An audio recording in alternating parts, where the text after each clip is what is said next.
We're live.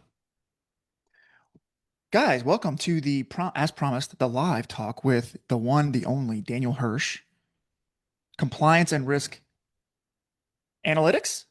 You got it, I Adam. got the Yep. right word. Daniel, good friend of mine. He's been on the podcast a few times. He's one of the guys that I like to talk to about compliance because he doesn't try to scare you. He tries to help you make some money. Speaking of money, today we're going to talk about something that I think is interesting. It's how to cash in and make sure that you factor in all of the compliance work before you go to sell your practice, right? So today it's going to be action-packed compliance talk from Daniel Hirsch. Daniel, take it away. What do we need to know about selling our practice? All right. Thank you, Adam. Thank you for having me. I mean, we could go the scaring route. I wasn't planning on doing that, but everyone else does that, so we'll let everyone else have that route. Okay, so we have a really good topic for today that we could speak about for many hours, but we're going to highlight details that you could take away and use immediately, as well as clarify and articulate how and why for this topic, regardless, right? It's obviously for the buyers, but if you're the seller too, this is going to be really, really valuable for you. So when it comes to compliance, most owners think they start with revenue, right? You always look, Adam, you're always evaluating the company. Don't. Buyers assess risk before growth all the That's such a time. good point. That's such a good So point. they want to make sure, and it's not sexy, right? We know that compliance is one of these things where you got to have it, you got to do it. And when it comes to compliance issues, they don't just lower the value, they change the deal terms. So it's really important that if when you're considering how to approach compliance, it really determines the viability. So compliance issues, they could just stop a deal before you even start. It could just completely stop the deal before you even look at financials. And again, they're important. The numbers matter, but the compliance components really will ultimately stop any kind of deal from going forward. It also sets the risk baseline. So buyers assess, from a regulatory exposure first to understand where are the liabilities, where are they, and if you don't know that ahead of time, you don't want a surprise. So obviously, Adam, when it comes to like other components, you could kind of, if it's marketing or operations or HR or front desk, there's a lot of wiggle room involved. But with compliance, you don't want a surprise during a deal. It also drives the diligence scope and cost, right? So if you have weak compliance, that just triggers a deeper dive, a longer investigation, more expensive due diligence. So it just compounds. So you may think, well, you know what? Maybe I'm just gonna kind of squeeze by. I'm not gonna get a lot of questions, and all of a sudden, a certain can of worms is opened up, and all of a sudden you're not prepared. And it could be not just money, but your time and energy. People have to consider that that is what is going to really impact how you survive a deal, right? So if you're not willing to put in the time, if you're not willing to put in those weekends or evenings to actually answer these questions or go through diligence, it's very important that you have that sustainability. It also signals from an operational discipline standpoint, strong compliance suggests that you have systems and that you have controls, and that regardless of how large you are, they want to know, is there leadership in place? Hmm. So one of these things you need to know, how fast is this going to happen? The impact of a clean compliance, it could either accelerate, right? It could accelerate how a buyer feels from a confidence standpoint, or it could shorten the transaction timeline. So I guess, Adam, the main takeaway from this concept overall from entering a transaction is buyers are not looking for perfection. And I say this all the time. I'm not perfect. You're not perfect. We're not looking for perfection, but they're looking for control and really predictability. That's what they're Correct. looking for. Yeah. Yeah. I love how you said that. Because buyers are picky. Buyers, they probably have money. They So should be, they right? have money, right? That's why they're buying. And so Exactly. money isn't necessarily the most important thing to them at this stage. It's how can I continue to grow my money risk free, right? And I think about compliance and I think about it's like this little sliver of um it's like got this little sliver of awareness in most of our brains. Like we don't think about compliance very much. At least I don't. Um, but and it's not that big of a deal, right? From the way you've painted it. Like it's just these like very simple routines to keep your practice in order. But it can make a big difference for you whenever you're going to evaluate your practice because um, it's becoming more and more apparent to me that uh, essentially buyers when they come in, they want to be able to buy an asset that prints money for them without them having to solve any more problems or have any more headaches because they already have headaches. And if you don't have a good compliance program, then they're basically buying a headache, and that devaluates the business. So, It's true. And speaking about headaches from a valuation standpoint, or even like a deal structure standpoint, you could have two companies, my company, your company, we could have the exact same EBITDA, but they'll have very different valuations based on the compliance maturity. So really it's you don't want to discount uncertainty. So when it's, the cleaner compliance profile, it's built into what they're looking for. And your point of they just want to invest, right? Investors are looking to invest to grow money. That's mhm. very true. But the when it comes to really determining how much the purchase price is paid, the compliance strength often decides whether proceeds are either, it could be cash, it could be deferred, you could Mhm. have tighter covenants, you could have long survival periods, you could have Totally. broader reps, right? All these things impact not just a number, right? It impacts the actual deal. It could drive escrow size or duration. So all these things that people, if you're a seller, you're not really considering. You're just like looking, am I going to get that multiple? And the answer is, hold on. It really depends on what you've done on the front end that will pay dividends, I think, when you're going through that transaction. Um, Compliance uncertainty also, it makes earnouts really hard to achieve, and it's easier for buyers to kind of dispute it. But it's all about leverage also. So when you're thinking about this, when you're going through that process of how are you leveraging when you're going through a negotiation, the sellers with really strong compliance programs or just an awareness of their compliance, that you can push back on Right. just assumptions and restrictive terms. So that's your leverage that a lot of times people are thinking the numbers don't lie.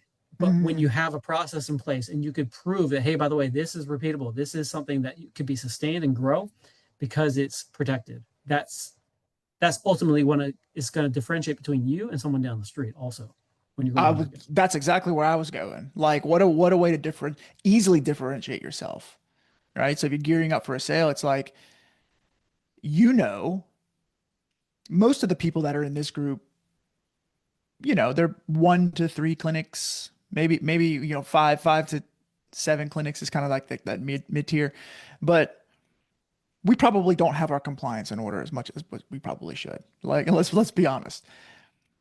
And that's And okay. And that's okay. The truth is, people that have known me for over a decade, they know it's a process. It's not just the goal to be, hey, I'm compliant, I'm not right, compliant.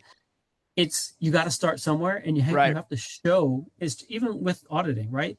I could care less what you did. It's what are you doing today? right. Are you showing something meaningful to say, hey, you know what? I'm identifying this, and I'm going to make sure that, again, from what what people look at it, due diligence. You mentioned documentation, maybe, or coding and billing. For consistency or red flags, you have to be able to hold up through scrutiny. So how do you do that? How are you describing your CPT utilization or Hmm. time based coding accuracy? Not just coding. What about your time based coding? Are they accurate? How often are you billing reevaluations? Right? Are you just doing it on the clock every 30 days? The answer is, well, I hope not. It really depends, but you have to really be able to describe and defend what you're doing, even from like a documentation integrity standpoint. Are they reviewed? How are you going through this for credentialing? I think HR, I always get nervous. Credentialing, supervision, licensure, not just to rattle off a million things, but supervision rules. These really, really matter. Are you following? I've seen deals that have they were at the 11th hour, they did not close because supervision issues. Hmm. Where you may think, okay, well, that's not a big deal, but it depends. What state are you in? Are you following your rules? Do you understand what those rules are? Um, When it comes to payer mix and contract terms, those are really boilerplate. It's not that complicated. Any lawyer can pick that out, but you want to make sure, you know, is it sustainable? Is there exposure or a long-term exposure to unfavorable clauses? You want to know. And to your point, if you have a small mom and pop clinic, you want to know what that is. What are you going into? What are you offering before you actually, open that door and say, okay, I'm ready. Um, Buyers also test whether written policies are actually followed and Mm, operational. I can tell you, I do this often. You'll ask, well, where is it? How does it work? And can you explain? So the process of what you say you have, is that reality, or is that just, what, I asked ChatGPT to quickly create yeah. something for me? That's not going to fly, because you have to pass the scrutiny of, hey, by the way, I'm not just going to read it, but I'm going to say, let me interview some staff. Do they understand it? Do they understand how it flows in practice? I know I mentioned supervision, but it also goes to unlicensed individuals too. Techs, aides, that also is heavily regulated. I could tell you, Adam, the the do not get on that list, OIG list. From an investigation standpoint, it is always with aides and techs, and it's Mm, always with unlicensed individuals, either claiming to be, or it's from just a dollar standpoint. The penalties are significant for these types of cases where people are abusing certain positions. So it's one of these things, again, goes back to policies. Do you even understand how the workflow is with certain unlicensed individuals? Also, with maybe, are you over relying on a certain payer or a referral source, or based on where your location is? So all these things really, really matter, that you should be saying, okay, well, what is my percentages? And I'm sure you go over this with some of your clients, where you want to know, are you not bulletproof, but are you able to sustain, let's say your major referral all of a sudden retires. What are right. you going to do about that? How does that Hmm. work? How does that impact your value? The number that I've heard is 5 years, right? So it's like whenever if you're 5 years out from thinking about selling, if your thoughts are that you might sell within the next 5 years, like you probably should start working on this stuff today. And I've never really considered the compliance aspect, but usually when I recommend it, what we look at is like more around the financials and getting your contracts in order and all those things. But I would assume compliance is a big part of that too, right? Like really that 5 year audit process where you're really just kind of going through your practice, making sure you're buttoned up on the compliance side. When practices come to you and ask you like, when should I start thinking about this? Like, what's the timeline? Like, what do you, is that 5 year mark kind of what you recommend, or do you recommend something different? It's interesting. It's a good question. I typically don't give an actual year or time. It's really based on, it's almost like when you evaluate your patient, right? You're automatically thinking, how am I getting this patient to discharge? Mm, So when you're opening up, what does the end look like? And it doesn't mean that can't be 5 years from now, or 20 years from now, or 6 months from now. The answer is, you should have a plan in place. And, you know, I'm in the compliance world, which is great, because I'm able to say, you know what, this may be meaningful to me, but it may not be meaningful to you or someone down the street. And the answer is this appropriate for you? That's the question you always have to ask. And you're not being compared to the publicly traded companies. You're being compared to you and what is reasonable for your practice. And if you can do that meaningfully, that could be a simple 2 year process. That could be 6 months.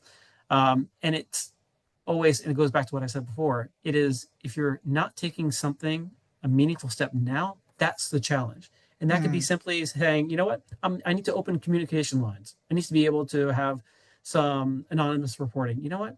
That's going to cost me about $100 a year. Why not? Why not just do that? Or I need to audit my charts. Let me do that. Or maybe use AI to be doing that. There's great tools right now. There's great technology that can do this for you. Or it could just simply be a gap analysis, or a IT risk assessment. All these things, there's so many great things to leverage that you could apply to operations. And traditionally, I think, Adam, a lot of people, to your point, kind of like shied away from compliance to say, it's annoying. It yeah. doesn't really help me. It's not practical for what I'm trying to do. And that was true for the last 20, 30 years. It wasn't effective. And that's why I'm here talking to you, to let people know that, you know what, it really should be. It should be integrated with operations to say, you know what, where's my risk? Is this appropriate for me? And how do I stay within the boundaries? And Mm, this is what I need to do to actually make an impact, to add value. And if you could do that, you know, from a 5 year standpoint, you could forget EBITDA. You'll be in a really great position to be able to say, you know what, year over year growth, that will speak for itself. But when it comes to how knowledgeable your staff are, all it takes is one weak link to, have a breach. And the idea is, are you educating your staff? It's really easy to do that. You could go on MedBridge, you can go on a lot of different, platforms to get training, but are you, right? Are you actually doing it? Are you signing up those employees on just rant, basic things for your practice? And again, I know buyers are really more concerned with like that unknown risk than really just the managed risk or last minute fixes. That just kind of reduces the trust. So compliance doesn't kill the deals, but surprises always will. So you don't want that. Hey, by the way, we're closing on Tuesday, and the answer is no, we're not. Look what we just Yeah. found, right? Uh-huh. Uh-huh. So Super cool, man. I really appreciate the time. yeah, of course. We're gonna make these short, action-packed 15 minutes. We're gonna do 5 episodes of this, right? And so next week, same time, we're gonna be talking about cash pay services. So before you start launching your cash pay services, what are some of the compliance considerations that you might want to think about? Daniel, thank you for your time. If you're listening on the podcast, check out the show notes. Daniel has a lead magnet in there for you. Like there's some free resources there. I'm going to also drop it if you're in the Facebook group. I'm going to drop it in the comments below. Check out Daniel if you want to have a conversation with him about compliance. Thanks, man. Thanks, Adam.